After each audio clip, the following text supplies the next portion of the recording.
Authentique et humaine, elle parle avec franchise.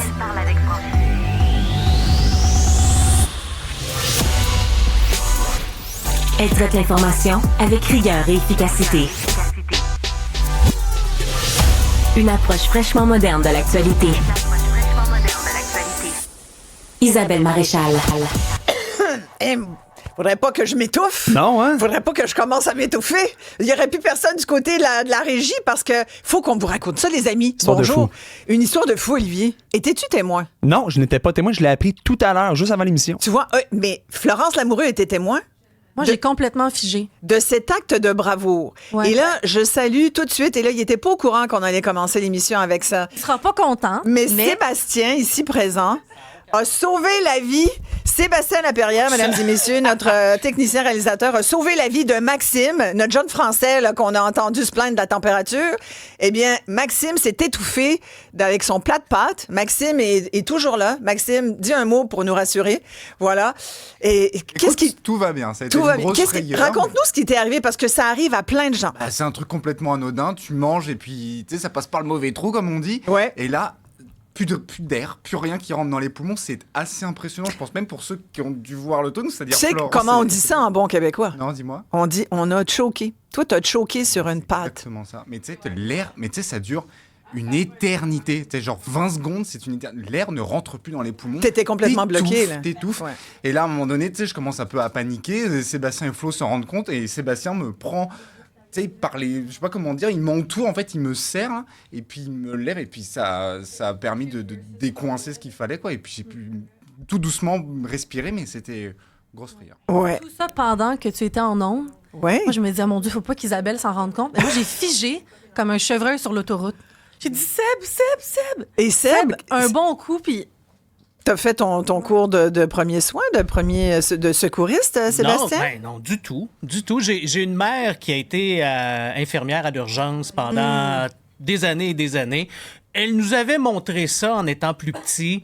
Ça m'est revenu vite, mais là, on grossit l'histoire beaucoup, là. Je suis pas certain que Max serait pas sorti de tout ça, malgré qu'il scillait sur un méchant temps. Ouais. J'ai juste essayé. Je pense que j'ai aidé, débloqué un petit peu, puis après ça, il s'est remis à tousser. prends là. le mérite. Oui, Ben, prends-le donc. Il y en a pas tant que ça, je te dirais. Mais il faut avoir tu vois, il faut être, quand on dit premier répondant, il faut avoir du répondant. Ouais, j'ai Parce- répondu à savoir si je l'ai fait de la bonne façon. Peut-être que notre invité, Doc Eppel, va Va nous le peut-être- dire, Mais du tu sais, moins, on- ça a fonctionné. Mais c'est la fameuse manœuvre de Heimlich, c'est ça? Je pense que Ouais, je pense que c'est ça. et où tu mets le point finalement là, pour débloquer juste ici en dessous Ouais, du exactement. Juste en dessous, j'ai essayé de tourner un peu le point aussi. Peut-être que je l'ai fait trop fort parce que Max il a levé de terre, mais sinon... C'est pas juste mal en ça. fait au-dessus du nombril, sous la cage thoracique. Là, tu appuies fermement avec l'autre main pour expulser ce qui bloque ta respiration. Mais tu sais, il y a des milliers de Québécois chaque année qui s'étouffent et qui se ramassent à l'urgence. Moi, il y a quelques mois, mon conjoint s'est étouffé sur un petit os de poulet. Et il a fallu qu'il aille le faire une mini-opération là, pour aller chercher l'objet. Sincèrement, là, c'est assez paniquant. Alors, vous voulez vous parler de ça? Écoute, Sébastien, bravo. Si t'étais pas à la régie, je te dirais, mets des applaudissements. Mets des propres applaudissements toi-même. On l'applaudit fort, Quand même l'équipe. pas. Bravo, Bravo, ton équipe Sébastien. est rassurée. Nous sommes en sécurité. Je suis sûre que les gens aussi Mais doivent se dire, c'est vrai qu'il faut faire attention. C'est niaiseux, c'est banal, mais tu sais, ça peut être plus dangereux qu'on pense. Hey, Isabelle, juste comme ça, hey, je prends le contrôle de ton Vas-y show. donc. J'aimerais juste ça savoir avec Dr Eppel si vaut mieux réagir que de ne pas réagir, vaut mieux réagir maladroitement que de ne pas réagir du tout. J'ai-tu fait la bonne chose? Ben écoute, ça tombe bien. Docteur Benoît Eppel est notre premier invité, médecin de famille bien connu en Estrie. Salut, Docteur Eppel. Bon, Alors, bon après-midi. Bravo à es-tu- Sébastien. Avoue qu'il est... C'est un, Oui. quand même, c'est Bien un acte réagi. de bravo. Il a bien réagi. Est-ce qu'il Oui. a bien fait? Visiblement, oui. Ben, il a eu visiblement bien fait, ça a fonctionné. Souvent, les gens figent ou les gens ne sont pas formés, mais ça montre que d'avoir un petit refresh en secouriste de base, Exact. je pense que c'est pas mauvais. C'est obligatoire sur les milieux de travail, mais c'est pas mauvais. Hein? On ne sait jamais quand ça va nous arriver au restaurant, à la maison des enfants. Ceux qui ont des enfants, là, tu sais Ouais. comment on fait. Puis mettons que lui, là, il s'étouffe, puis il se désobstrue pas, puis il perd connaissance. Comment on fait pour continuer à faire quelque chose, là, parce qu'il y a des manœuvres spécifiques? C'est Exact. vraiment important, hein? C'est vraiment important parce que ça peut arriver n'importe où, des arrêts cardiaques, faire un massage cardiaque. Tu sais, avoir le réflexe c'est limbique, là, dire, hey, je l'ai appris, là, même si c'est pas parfait, vaut mieux faire quelque chose que de rien faire. Exactement. Et surtout, dans ces temps difficiles pour notre réseau de la santé, c'est pour ça qu'on voulait parler au docteur Eppel. Puis on aura le docteur, l'ex-ministre de la Santé, le docteur Gaétan Barrette aussi, dans le cadre de cette discussion un petit peu plus tard à l'émission. Mais Benoît, on voulait ton avis de médecin de famille parce que là, on nous dit, puis je veux vraiment entendre les gens là-dessus, on nous dit que il y a à peu près 75 000 Québécois qui n'ont pas de médecin de famille en ce moment, mais qui vont recevoir une lettre et qui va leur garantir un accès privilégié au réseau, à un groupe de médecins de famille. Et ça fait partie de la nouvelle façon de fonctionner qui est liée au guichet d'accès à la première ligne. Si je me souviens bien, d'ailleurs, le GAP, il n'était pas supposé passer dans le tordeur de la loi du ministre de la Santé Dubé à l'époque? Ben, c'est une mesure temporaire, le GAP, théoriquement. Hein? Est-ce que ça va rester le GAP? Il y a deux choses. Il y a le GAP comme structure. La madame qui répond, qui dit bonjour, vous appelez, je vais évaluer votre besoin. Ah, pour ça, allez voir votre pharmacien, allez voir je ne sais pas qui. Ou bien, je vais vous donner un rendez-vous. Ils ont une plateforme informatique, là, puis ils donnent un rendez-vous. Et il y a le GAP où les médecins offraient des plages horaires, puis ils ont une espèce de forfait qui vient avec. Bon, il y a deux choses. J'ai l'impression que l'histoire du GAP forfait, moi, je pense, va être absorbé par la nouvelle rémunération. L'impression que ça va disparaître, mais je ne suis pas devin. Mais le GAP structure, lui, peut-être qu'il va rester parce que, honnêtement, c'est intéressant quand nous, on voit des patients qui sont référés par le GAP, que ce soit des patients inscrits collectivement ou des patients non inscrits, des orphelins, la pertinence est beaucoup plus élevée quand ils sont passés par le GAP que quand c'est notre clientèle, notre propre clientèle qui appelle dans la clinique. Fait que là, donc l'idée, c'est de savoir... C'est pas mauvais. OK. Donc là, ce qu'on nous dit, d'abord, le gouvernement dit d'ici le 30 juin, il va y avoir 500 000 Québécois qui vont être pris en charge. Il y a des 75 000 qui vont déjà, là, il y en a peut-être même qui ont reçu la fameuse lettre envoyée par la RAMQ. Si vous êtes à l'écoute et que c'est votre cas, j'aimerais beaucoup que vous nous passiez un petit coup de fil, vous nous disiez comment vous voyez ça et de vous rassurer. Oui, appelez-nous 1-877-827-2346, 187 Cube Radio. D'ailleurs, Sébastien, les gens te saluent dans la messagerie texte. Mais complètement. Et aussi, dites-nous quels sont vos trucs quand vous voulez consulter un médecin. Vers qui vous tournez-vous? Avez-vous un médecin de famille, mais surtout ceux qui en ont pas? Est-ce que vous êtes encore pogné dans un magasinage de médecins? Est-ce que le GAP, ça marche? Est-ce que vous faites le 811 avec l'option 3, le fameux, l'option 3, pour avoir un rendez-vous? Dites-nous, voilà, c'est ça. Ils vont finir au GAP. Mais donc, est-ce qu'il faut voir ça comme effectivement une bonne nouvelle, Dr. Eppel, ou ça risque de faire poète-poète? Parce que moi, je l'ai reçu il y a quelques années, une lettre là, qui me disait « Ah, bonne nouvelle, nous vous informons qu'un groupe de médecins va prendre en charge votre dossier médical. Et vous allez plus avoir besoin vous ne serez plus orpheline. » En gros, c'est ça que ça me disait. Ça, c'était en décembre 22. Je t'avoue qu'aujourd'hui, ça n'a pas réglé mon problème. Alors, permets-moi d'avoir des gros doutes par rapport à ça. Je suis d'accord. Il y a les inscrits. Dans le fond, ça, c'est des gens qui se font dire tu es tagué à une clinique.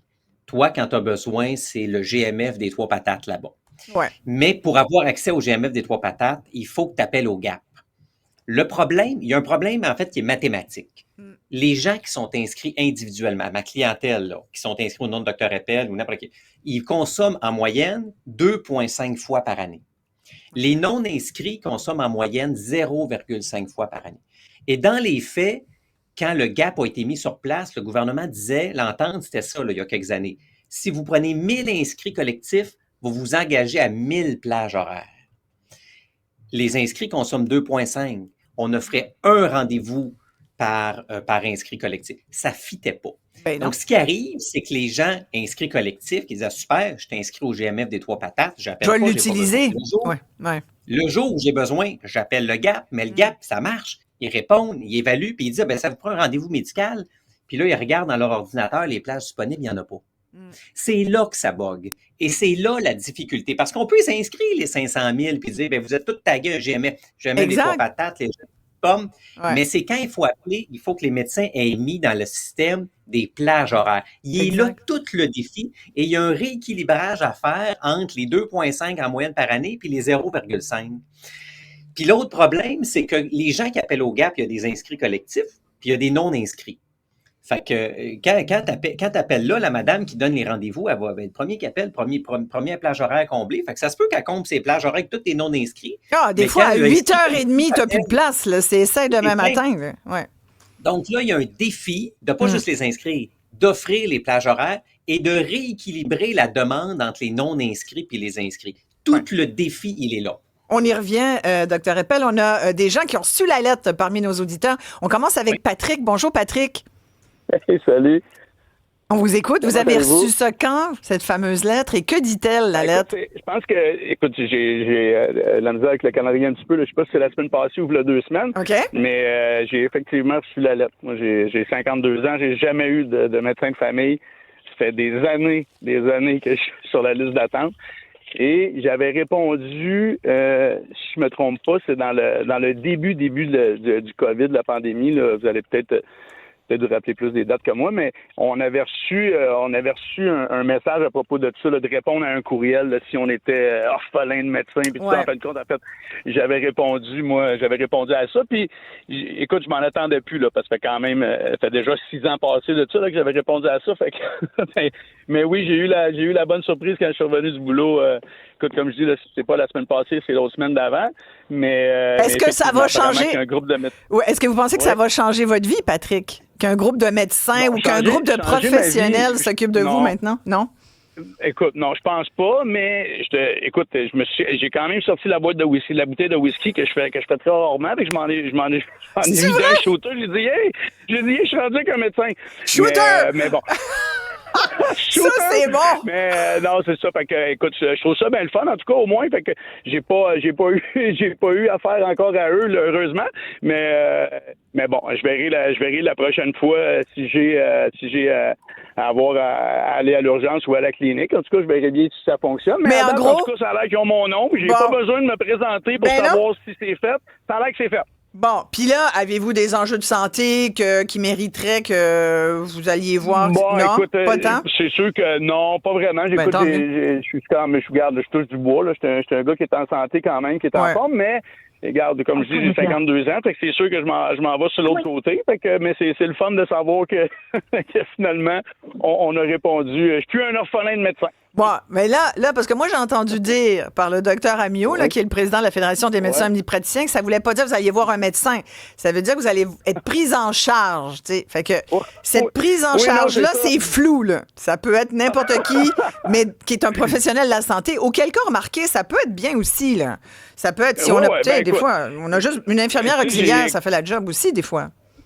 Ben oui, c'est ça. Ben écoute, tu sais, c'est sûr, j'ai quand même la chance d'avoir un bon travail. Puis on a comme un petit peu un passe-droit là, avec Maisonneuve et Rosemont. Là, des fois, là, quand on appelle, on passe assez vite. Là. J'imagine que c'est un échange de bons services.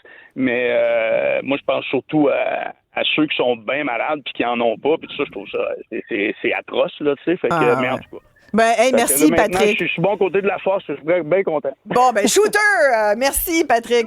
On a Michel avec nous qui a reçu sa lettre aussi. Bonjour, Michel.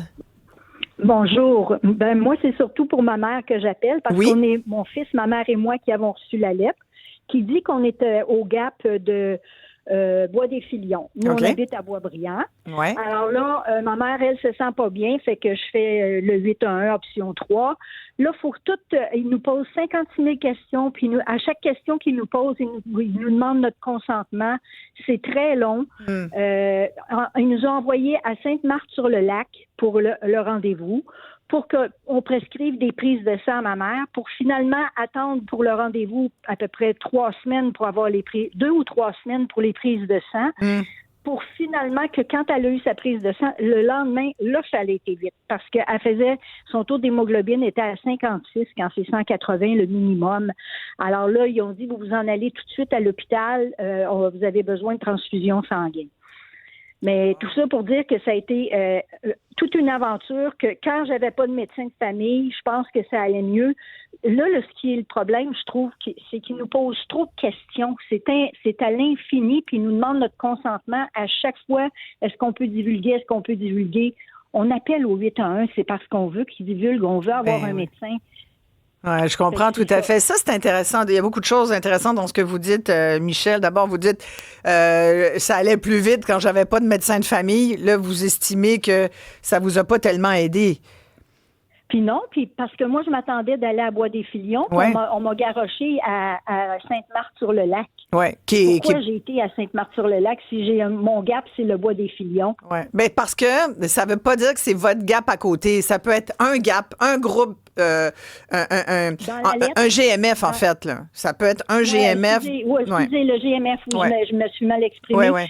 Mon GMF, notre GMF, c'est à Bois-des-Filions. Il est écrit sur la lettre. Oui.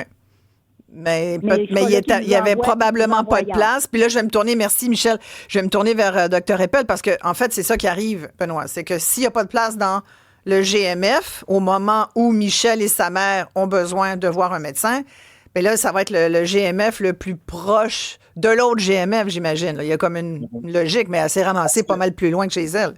Ben, c'est ça. Parce que l'infirmière au GAP, elle évalue madame. Elle dit, votre mère a besoin d'un rendez-vous médical. Elle dit, parfait, vous êtes inscrit collective au GMF de Sainte-Marthe-du-Lac ou je sais pas quoi. Il n'y a pas de place. Ouais. Elle va pas la retourner de bord. Fait qu'elle y trouve un autre GMF. Puis ça, il y en a plein. On en voit plein, nous, des inscrits collectifs des autres cliniques parce qu'ils n'ont pas de place. Mais tout l'enjeu repose sur ce que je disais tantôt. Ils en ont pris 1000, ils ont offert leurs 1000 plages horaires. Puis à un moment donné, les 1000 plages horaires sont pleines. Ils ont rempli ce qu'il y avait à remplir. Mais les gens y appellent encore. C'est là qu'il faut...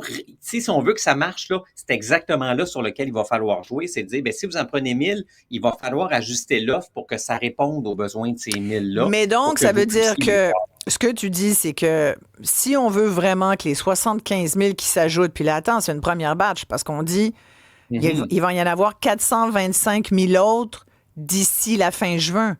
On a l'air d'être pognés dans l'hiver, mais juin va vite arriver quand même, heureusement. Mais en même temps, ça veut dire que les 500 000 Québécois pris en charge d'ici juin 26, là, c'est l'objectif du gouvernement. On est dans une année électorale. Ça serait vraiment mal paraître que dire au mois de juin ou le 1er juillet, finalement, on a été capable de juste faire 200. Fait que je pense que ça va pousser là, pour que les 500 000 Québécois...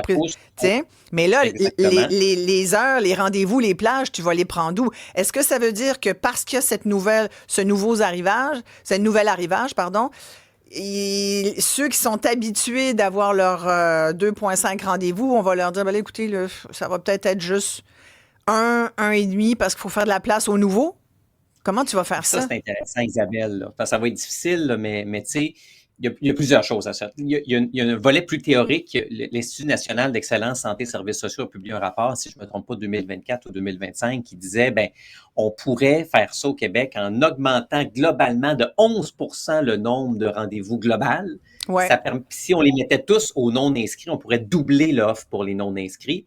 Ouais. Et si on gardait le nombre de rendez-vous global au Québec, il faudrait diminuer un certain pourcentage, effectivement, les gens qui sont inscrits en termes de consommation de soins pour les donner à d'autres. Il va falloir faire ce rééquilibrage-là un jour. C'est pas populaire. À moins qu'on ait le don d'ajouter des heures à la journée, à ta journée ou à la journée des médecins de famille, ce qui est impossible. Mais donc, ce qui est intéressant, c'est que les autres professionnels vont devoir contribuer. Tu disais tantôt, Isabelle, c'est pas nécessairement un médecin. Non, parce que ça se peut que le GAP, il juge ou dans notre clinique, on dit non, c'est telles affaires-là, tu viens pour suivre ta pression, ton diabète, ça va être avec une infirmière. C'est parfait. Donc, il faut s'habituer aussi à voir d'autres professionnels. Et le GAP, ça a été un outil de pertinence incroyable, Isabelle. Jamais je n'ai vu un patient GAP en me disant, oui, qu'est-ce qu'il fait ici? Alors que dans ma clientèle, c'est 20 % des rendez-vous où je me dis, qu'est-ce que c'est ça, ces affaires-là? 20 % des rendez-vous? Ah, ouais. 20 % de mes rendez-vous ne devraient pas avoir lieu. C'est des affaires que je me dis, mais parle-en à ta mère ou écoute, arrête d'écouter ton corps, je ne sais pas, mais la pertinence, quand les gens appellent et qu'ils ont accès tout de suite, la pertinence chute comme neige au soleil.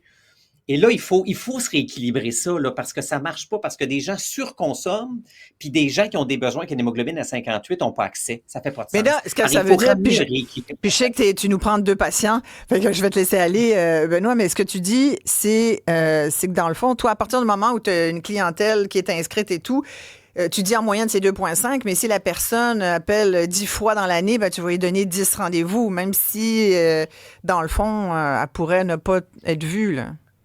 Moi, c'est simple. Le tiers ne viennent pas dans une année. Là. Le tiers ne vient pas. Il y a des jeunes, du monde pas malade, viennent au bord. Le tiers vient une fois et le tiers vient plus d'une fois. Ceux qui viennent plus d'une fois viennent en moyenne 6 fois.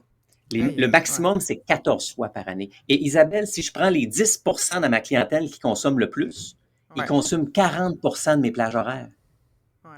Et est-ce La que moitié c'est du des temps. gens vulnérables, âgés, parce qu'on dit souvent que ce sont souvent, c'est non, pas les pas âgés qui forcément, consomment non. plus. Beaucoup de vulnérabilité Puis psychosociale. je dis ça là, sans énormément. jugement, là, c'est parce qu'il Oui, y a souvent des il y en a des statistiques là, personnes qui... âgées malades, mais Oui, c'est oui. pas l'insuffisance cardiaque ou la OK. MPOC, mais beaucoup de problèmes de santé mentale, énormément. Ah, ouais. Beaucoup de problèmes d'arrêt de travail, beaucoup de problèmes psychosociaux, énormément, qui ne devraient pas toujours être dans mon bureau. Non, il y a Donc, des tu sais, travailleurs donc, sociaux pour ça. Exact, exact. Hey, merci beaucoup. exactement. Docteur Eppel, toujours un Merci plaisir. beaucoup. Je vous laisse retourner à vos patients. On va enchaîner tout de suite avec l'ex-ministre de la Santé, le docteur Gaétan Barrette. Bonjour, Gaétan. Bonjour, Isabelle. On voulait avoir ta réaction là-dessus. Là. Est-ce que tu y crois? Tu as entendu le docteur Eppel qui dit, je sais pas où est-ce qu'on va trouver les plages horaires, parce qu'à un moment donné, tu ramènes des centaines. Là, on dit que ça va être des centaines de milliers d'ici juin. Il y a Michel qui nous dit, une dame là, qui dit, ben moi, j'étais quasiment mieux sans avoir cette prise en charge avant que je reçoive la lettre. Sans médecin de famille, ça allait plus vite. Chaque cas est unique, chacun a son expérience. Moi, je montrais ma propre lettre, puis reçue il y a plusieurs années, puis ça a pas... Heureusement je touche du bois, que je suis pas malade, mais tu sais, c'est pas évident. Alors, toi, ta réaction par rapport au fait qu'on nous dise aujourd'hui 75 000 personnes, dont beaucoup de patients vulnérables qui étaient orphelins, de médecins, vont pouvoir avoir cette prise en charge-là par un professionnel de la santé. Ouais, le problème, c'est que c'est pas vraiment une prise en charge. C'est pas parce qu'on est inscrit, ça a été dit dans l'entrevue à plusieurs reprises. Ouais. C'est pas parce qu'on reçoit une lettre qui nous donne une adresse où on a quelqu'un qui est censé nous prendre en charge qu'on va avoir un rendez-vous. Et quand j'écoute l'entrevue que tu viens de faire avec le docteur Eppel, qui en passant, non seulement est un excellent communicateur, mais ce qu'il a dit est vrai. Tout ce qu'il t'a dit est vrai et était existant en 2014 quand j'étais aux affaires en politique, en train de faire ces réformes-là. Il y a un bémol dans ce qu'il dit. Ouais. Et je te l'explique, c'est très, très simple à comprendre. On prend le problème avec des exemples ponctuels, alors qu'il faut regarder l'ensemble. Je m'explique, c'est très simple. Quand Dr Eppel dit la majorité des gens viennent en moyenne 2,5 fois par année, puis une petite partie viennent en moyenne 0,5 fois par année, c'est vrai. C'était vrai en 2014, c'est vrai aujourd'hui, et ça va toujours être vrai. Quand il dit qu'une grande partie de sa clientèle vient 10 fois par année, ben, c'est un chiffre-là existait avant, là. À mon époque, là, la moyenne de visites par année des gens de 80 et plus, 80 ans, était de 11. Il n'y a rien de nouveau sous le soleil, là. Ouais. Maintenant, ce qui n'est jamais débattu, Isabelle, c'est qu'on parle jamais de la capacité totale que le corps médical peut offrir. Puis on vient d'en parler, justement. Là, je disais, à moins qu'on ait le don de créer des heures dans la journée d'un médecin de famille, je vois pas comment... Ah ben là, merci de le dire comme ça, parce que c'est ça qui est l'enjeu. Je vais te répéter ce que je t'ai déjà dit à plusieurs reprises. La majorité des médecins font plus que ce que l'on a besoin par médecin pour que 100% de la population ait accès à un médecin de famille en temps opportun. En temps opportun, c'est en dedans de 3 jours. La même journée, si c'est important, en dedans de 3 jours, si c'est moins important. Ouais. Quand tu regardes ça, il est établi dans les normes, les analyses qui sont faites, que la moyenne de visites par année par personne, en moyenne, là, quand tu mets les adolescents avec les personnes âgées, ça fait une moyenne de 3. Ben, si tous les médecins de famille qui font du cabinet faisaient ça, OK? Cette moyenne-là, là, ben, on aurait assez de médecins pour prendre en charge plus que 100% de la population. Ça veut dire, et là, je dis pas n'importe quoi, là. La Nouvelle-Écosse, ils appellent. Mais là, tu t'en vas-tu Il y a vers un 2 ans. ticket modérateur? C'est ça qui est en dessous de ça, non? C'est-à-dire dire aux gens, des gens qui... observer. Ouais. Alors, en Nouvelle-Écosse, là, on a changé le mode de rémunération comme on le fait au Québec, mais dans les modalités d'application, parce que c'est ça le problème actuellement, les modalités d'application, on peut bien te mettre en capitation, mais il faut qu'il y ait des attendus. Et les médecins ont accepté que, sous peine de pénalité, ils ont accepté qu'ils doivent, pour avoir leur rémunération de 385 000 par année, voir en moyenne 2,8 patients à l'heure. Ouais. Parce que 2,8. Je vais te faire... Non, mais ça, c'est important. Ouais. Là, vas-y. Ouais. Ça, c'est le sujet dont les médecins ne veulent pas parler. Alors, si tout le monde faisait ça à 40 semaines par année, là, 40 semaines à 5 jours, donc 12 semaines off, il n'y en aurait pas de problème. Il n'y aurait pas d'ajustement à faire avec la clientèle. Ouais, il n'y aurait pas ça. Mais écoute, moi, j'ai la stat de l'Institut de la statistique du Québec qui confirme que les Québécois sont de moins en moins nombreux à avoir un médecin de famille. En 2024, il y avait 72 % des Québécois qui étaient pris en charge par un omnipraticien. C'était 82 % en 2019, juste avant la pandémie. On peut dire que la pandémie a comme chamboulé complètement. Mais bon, à un moment donné, elle a le dos large. Mais il s'est passé quelque chose. C'est 10 % de moins qu'il y a 10 ans, mettons. Alors, est-ce que c'est pas hypothèse? Ça se peut que les cas soient plus lourds aussi, Gaétan. Est-ce que ça se peut? Non. Ça, là, c'est comme la COVID. Quand on n'a pas d'argument, je ne parle pas de toi, là, je parle du système de santé en général, là. Quand on l'a plus, l'argument, là, les gens sont plus malades. Mais tout le monde sait, puis là, regarde, tu peux me regarder, là. Moi, là, je vais bientôt avoir 70 ans, là. Mais quand j'avais 12 ans, je regardais les gens au salon funéraire qui avaient 70 ans, ils étaient maganés en titi, là. Ouais. Aujourd'hui, on vieillit en santé, en bien meilleure santé, et on est malade plus tard. Les gens sont malades plus tard. Ça coûte plus cher parce que les traitements sont plus complexes. Mais en termes de lourdeur, là, oui, il y en a une, mais pas à ce point-là. Alors, la raison pour laquelle je te dis ça, c'est que la population augmente moins vite que le nombre de médecins au Québec. La population a augmenté là, depuis 10-12 ans d'à peu près 15 %. Le nombre de médecins a augmenté au total de 20 quelques %, plus des infirmières praticiennes spécialisées, et l'accès baisse. Tu peux pas avoir un accès qui baisse avec des officiers de santé. Ben oui, mais regarde, j'ai l'exemple de Claude.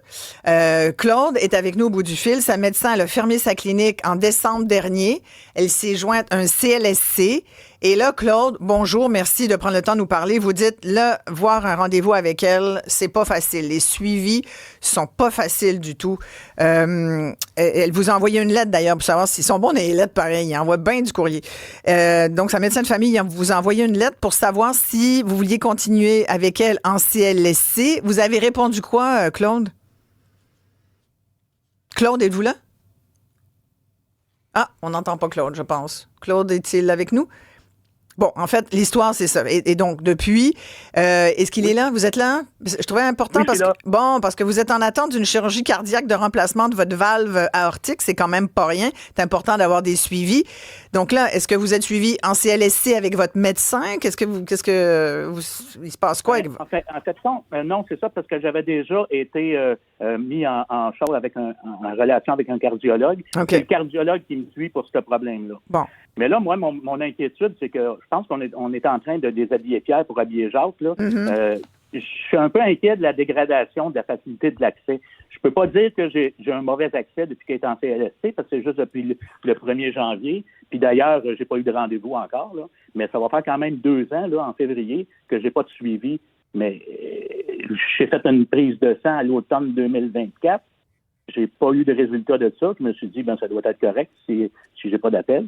Mais là, je suis un peu inquiet de la dégradation. Puis ça se ramasse en CLSC. Est-ce qu'elle se ramasse automatiquement dans un groupement de GMF? Oui, c'est ça la question. Merci, Claude. Gaétan, la réponse à ça? S'il n'y a pas d'excès, ça va être le 811 option 3. C'est pas tous les CLSC qui fonctionnent en mode GMF. Il y en a la plupart, oui, mais pas tous. Alors, il va falloir qu'il s'informe à son CLSC. Je ne peux pas lui répondre comme ça. Oui, merci beaucoup, Gaétan. On a beaucoup de questions aussi. Oui. Les auditeurs sont très nombreux à avoir des sérieux doutes là-dessus. Je pense qu'il y a beaucoup de scepticisme. Jacques réagit au 187 Cube Radio. Il dit « Je comprends pas l'intérêt pour un médecin de famille. J'en ai eu 2. Le premier a pris sa retraite, le deuxième nous a flushé pour le privé. Dans les 2 cas, j'avais toutes les misères à obtenir un rendez-vous. Je n'ai jamais été aussi bien pris en charge et traité que depuis que je fais affaire avec le GAP. » Bon. Donc, ça, c'est positif. Ouais. Et ça revient beaucoup dans les messageries textes. Les fameux 500 000 patients qu'on va avoir d'ici juin, comment on attribue ces lettres-là? Comment on veut aller chercher? Comment on décide Est-ce que c'est aléatoire? Ouais. Oui, ça revient beaucoup. As-tu cette réponse-là, Gaëtan? Oui, bien, c'est tout le débat qu'il y a eu à propos des fameux codes couleurs. Alors, les fameux codes couleurs, beaucoup de gens ont décrié ça, mais c'est fondamental. Si on veut distribuer une clientèle à des médecins, on peut pas leur envoyer toujours des gens qui sont extrêmement malades, très âgés, très hypothéqués. À un moment donné, il faut un équilibre pour le médecin. Alors, le médecin ne peut pas juste avoir des patients lourds. Alors là, au moment où on se parle, le gouvernement tente d'assigner les plus lourds au groupe de médecins, mais au bout de la ligne, il faut avoir une pondération de l'état clinique du patient pour ne pas surcharger le médecin. C'est pas la même chose d'avoir, puis là, c'est facile à comprendre. Si moi, j'ai à ma charge comme médecin de famille 1000 adolescents, ce n'est pas comme 1000 personnes de 85 ans et plus, là. C'est pas la même affaire. Alors, le médecin qui en aurait 1000 âgés, il va regarder son voisin puis il va dire, ben là, ça n'a pas d'allure, là, ça, là. Ouais. Tu sais, un des deux va être des problèmes très simples, faciles à régler en 5 minutes, et l'autre, ben, ça va être très lourd et difficile à régler parce que ça prend des équipes et ainsi de suite. Alors, on a beaucoup décrié les codes couleurs, mais les gens qui ont décrié ça ne savaient pas exactement pourquoi. Parce qu'on a décrié, parce que on se disait, ma foi, si c'est des fonctionnaires à Québec devant des dossiers qui vont choisir, c'est peut-être pas les plus habilités à décider de l'état de vulnérabilité d'un patient. Ça prend quand même des gens qui soient ferrés un peu en médecine. C'est ça qui était décrié. Hey, merci beaucoup, Gaétan Barrette. Docteur Gaétan Barrette était avec nous, ex-ministre de la Santé. Beaucoup de commentaires. Kathleen qui dit c'est de la bullshit, cette affaire-là. Ouais. Mon fils a reçu la lettre. Il vit à Québec, à Les Saules, puis la clinique à laquelle il est affecté est à Saint-Augustin de Desmaures. Il dit, il n'y a pas d'auto, il va y aller à pied. Oui, non, c'est certain. Puis il y a aussi quelqu'un qui nous a écrit un peu plus tôt. Ouais. Moi, j'appelle à 18h pile sur Bonjour Santé pour prendre un rendez-vous selon son médecin. Ouais. C'est le temps idéal. Il dit, ça marche. Prendre un rendez-vous aussi le samedi est d'ailleurs un excellent moyen, selon mon médecin, qui est dans un GMF. Un samedi pour la semaine d'après. Oui, pour la semaine d'après. Aussi pour le dimanche, parce qu'il dit, ça a l'air que le dimanche, c'est moins, il y a moins de malades, là, il dit ça entre guillemets. Donc, voilà, quelques solutions pour prendre vos rendez-vous un peu plus vite. Oui, en même temps, c'est un problème urgent. C'est ça. Tu vas te ramasser où? Tu vas te ramasser à l'urgence. Exact. C'est ça, parce que des fois, tu appelles au 811, puis c'est ça la recommandation. Vous êtes mieux d'aller à l'urgence, on ne prendra pas de chance. On va suivre ça pour vous. Puis si vous avez, justement, au cours des prochains jours, vous recevez cette fameuse lettre de la RAMQ, n'hésitez pas à nous en faire part. Et surtout, faites le test. Puis on fera le sujet éventuellement d'ici une couple de semaines pour voir là, si effectivement ça vous permet d'avoir une voie d'accès plus rapide à un professionnel de la santé. On va parler d'argent tout de suite après la pause. On va parler de... Pourquoi pas? Ben oui. Riche et libre. C'est le nouveau livre de mon invité et qui va nous suggérer des étapes clés pour améliorer votre situation financière.